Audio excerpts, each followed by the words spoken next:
Hi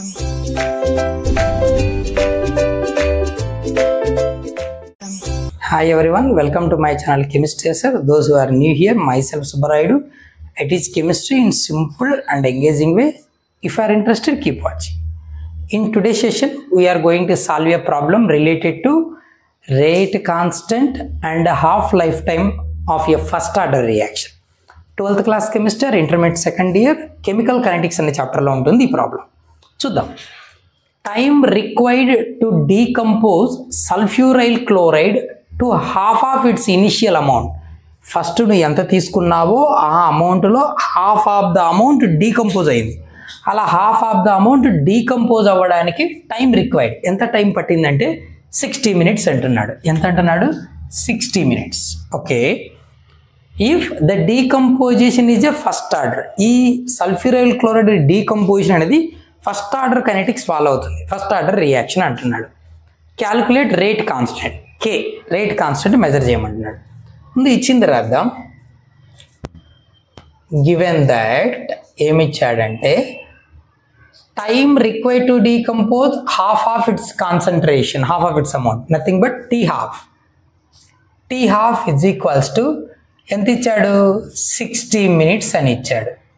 మనం direct మినిట్స్లోనే చేయొచ్చు లేదా సెకండ్స్ అయినా మార్చుకోవచ్చు. T half is equals to 60 into 60 seconds. ఎందుకంటే 1 minute అంటే 60 seconds, 60 minutes అంటే ఇంటూ 60 seconds వేస్తాం, which is equals to 3600 seconds. Okay, we got half life time, but we need rate constant for first order reaction. So for a first order reaction, ఒక first order reaction తీసుకుంటే we know the relation between half lifetime and rate constant, which is 0.693 by k. ఇది రిలేషన్, but we have to calculate k కదా.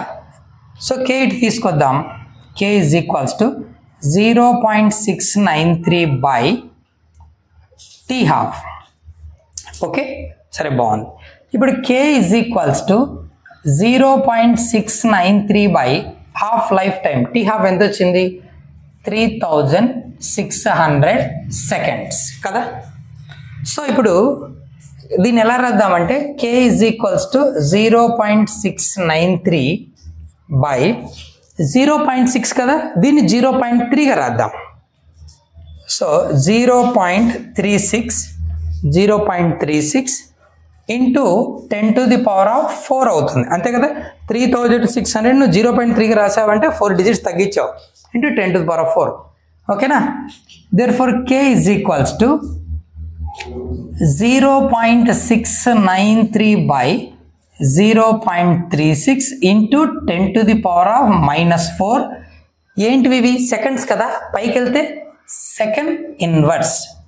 therefore k is equals to, ఇప్పుడు చూడు, 0.36 once 0.362 ఎంత అవుతుంది? 0.72 అవుతుంది. 0.69 అంటే ఆల్మోస్ట్ క్లోజ్ కదా.